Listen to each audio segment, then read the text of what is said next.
into it. Today we are talking about intermittent fasting. Intermittent fasting has played a huge role in my overall health this year, ever since the diagnosis. And it has helped my overall body in several different ways. So I'm gonna go over how it's helped me and what it's known to do for people in general. Okay. Always do your own research, but I'm gonna let you know how I've used it and how it's helped me thus far in this journey, because it's still a journey for me. My body is still in the healing process. And with that being said, better and better. Each day, each step of the way, it just gets better and better.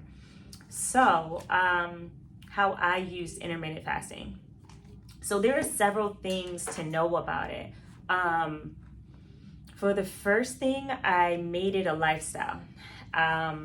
Intermittent fasting is a little easier to make into a lifestyle than long-term fasting.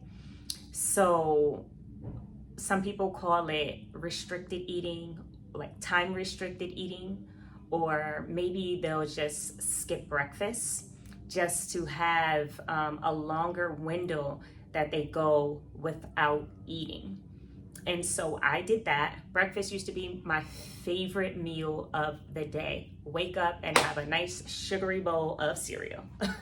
Even if it wasn't that much sugar, I would have some kind of carb to boost my day. But what I found out little by little was having that every time we eat, we get a boost in insulin to help us to break down the food. So, or process the food in our bodies. But the higher carb, the more starchy foods, we get a higher insulin spike in our body. So to reduce that, we can eat protein, whether that be animal protein or a plant protein. So that reduces that alone. I made it easy on myself just by skipping breakfast and starting my eating window later in the day, like around noon, and then not eating so late in the night. So I would eat 2 meals or 1 meal between, and I still do this, between around 12 to 6, let's say. I think that's a good eating window. Or some people get a 8-hour window. But now, I haven't always done this perfectly, but the better way to do it, and do your own research, the better way to do it is not to eat about 2 to 3 hours before bedtime, because intermittent fasting on its own is one thing, but really it's about an entire lifestyle shift. It does things on its own, but it's gonna work better all together. So if you have an 18-hour window where you're not eating at all, your body and your organs get to rest more. Your body and your organs get to focus on healing. And that's why I did it. That's why in my research and the very beginning stages, as soon as I got my as soon as I knew, actually even before I knew that I needed to take initiative and begin healing my own body, I began the intermittent fasting, cleansing the body. It played a huge part in my initial detox and my overall lifestyle now.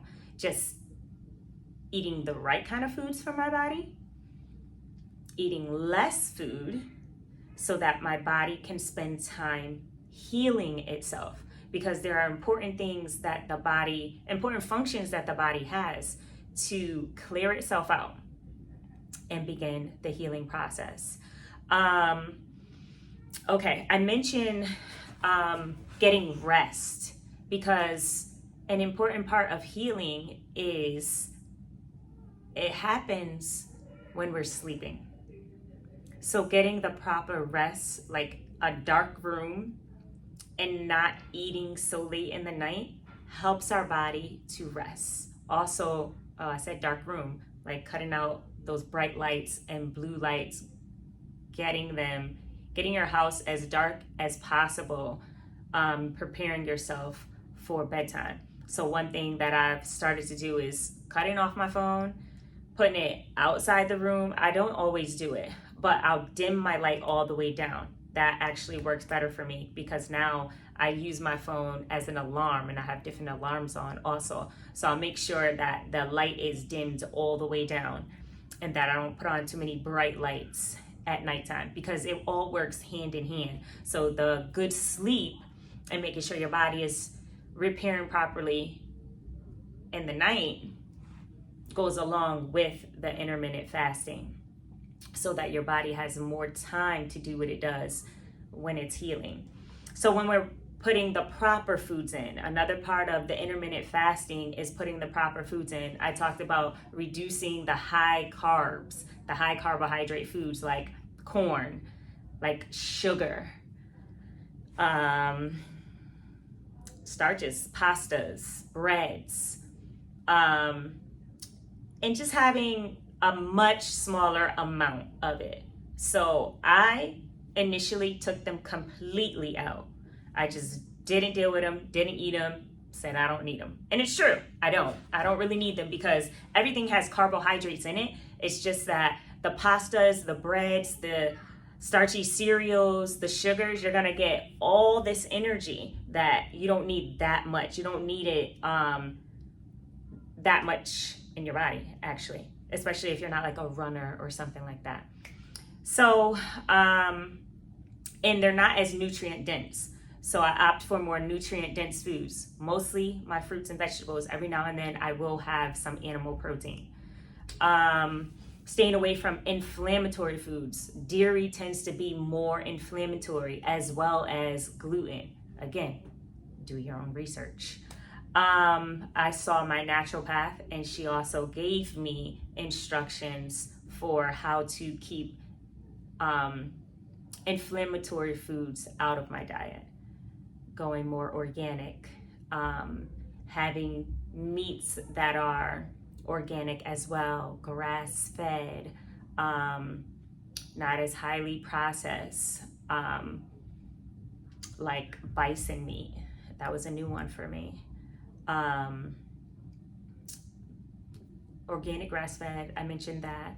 And let's see, mostly organic foods. And if you can't get them organic, just making sure they're really soaked and washed properly. And I mostly use baking soda and vinegar to do that. Baking soda, vinegar, and water to wash my fruits and vegetables, so that you're getting just not as many harmful other particles and chemicals in your body. Another thing that our body processes are things that we put on our skin. So steering away from perfumes, hair products with a lot of chemicals in them, because the skin is the largest organ on our bodies.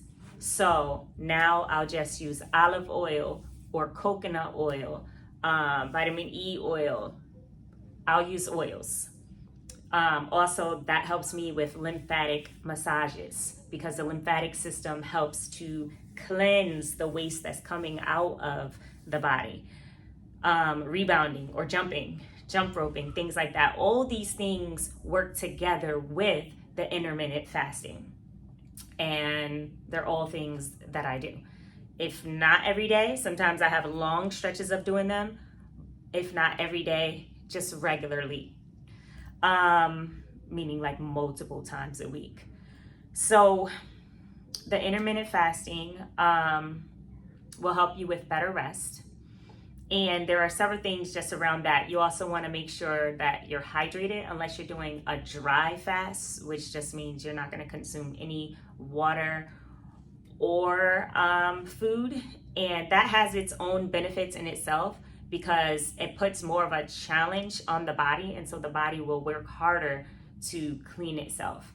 So there's a process in the body called autophagy.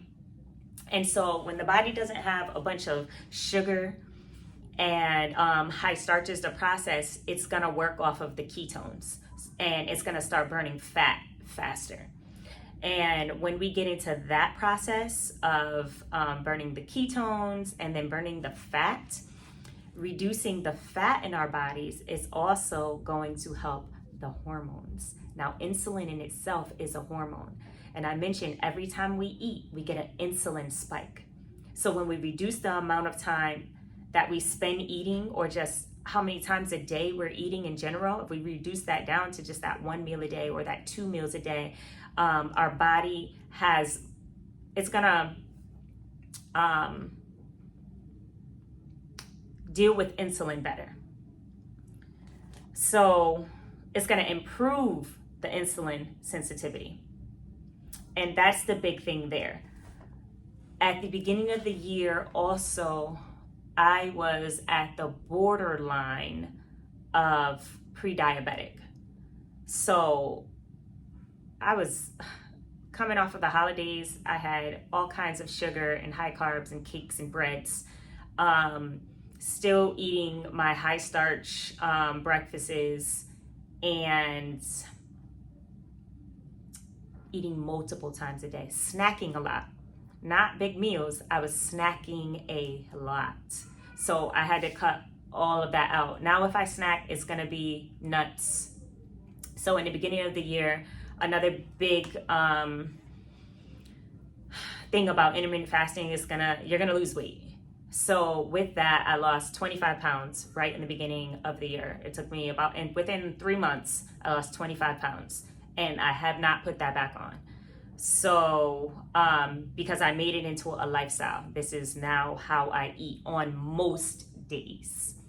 So that's just giving myself an eating window and doing my best to eat meals, not overstuffing myself, because, that adds more issues when we overeat. And I've done that a time or two as well, just trying to get it all into one meal when we just don't need that much. Our body is gonna do what it does.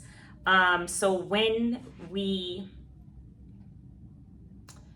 reduce the fat on our bodies and we're intermittent fasting, because we're losing fat, that's also balancing our hormones. Now I mentioned every time we eat, we're getting that insulin spike.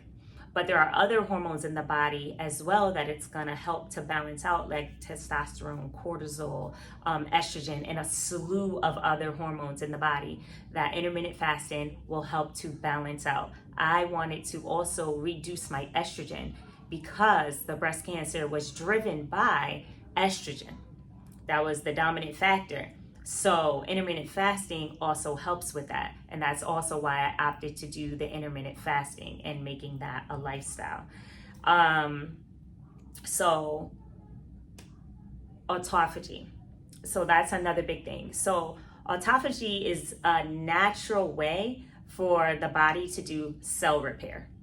And so it's literally cleaning out the body. It's reducing inflammation as well as oxidative stress in the body. So those are several points, several reasons that I just gave you to add intermittent fasting as a part of a lifestyle. And so those are some of the things that I've taken on. And I never did water fasting for that long prior to this year. And the most that I've done so far is spans of 3 days. I've done plenty of 24 hours, just go the day without eating. Okay, again, that helps you get into that fat burning mode, and it also kicks up the human growth hormone in the body, as well as autophagy.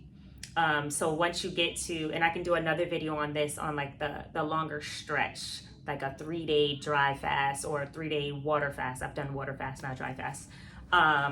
Because hydrating the body when you're detoxing is actually helping to flush it out. So I do water fasting.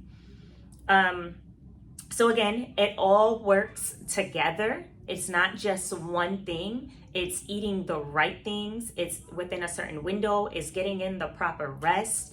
And it is a huge focus on self-care when we're talking about detoxing, intermittent fasting, and taking care of the body in this way, because the body is capable of healing itself. And does that mean that you won't need any other outside resources? I'm not saying that. But I am saying that intermittent fasting is a huge deal. It is very helpful to the body in several ways. You can go back and listen to the video and take notes, do your own research, go look it up, and you're gonna find all the more information. One of the people that I like to follow that talks about intermittent fasting is Dr. Berg. You can find him on YouTube. He also has his own app. You can find him on Rumble. And he will give you a lot of information, detailed information and resources. Okay, you can also do simple Google researches, and you're gonna find how it helps to balance your hormones. You're gonna find how it helps with cellular cleanup. You're gonna find how it helps to clear brain fog. Okay, so you're literally improving your body and your organs in your body on multiple levels, which also improves your immune system. Okay, so again, that was all about intermittent fasting. On another video, we'll do we'll talk about water fasting, because that's a whole nother thing. It's ramping the body up to another level of discipline, another level of willpower. Because I think that's the main thing. It's getting the mental clear. But another huge benefit that I've found with fasting is I'll journal a whole lot more because of the clear thinking. So you get to a level of very clear thinking. And when you have a lot of emotions and things going around, thoughts floating around in the head, and especially if you don't know how to meditate or calm the body or do breath work, intermittent fasting is also a good way to clear the mind and organize your thoughts and just write things out. It's a form of self-therapy. So I'll leave that as the last takeaway. This is Aida Allen. I am Aida Allen. This is Integrated Womanhood. I Womanhood. Until next time.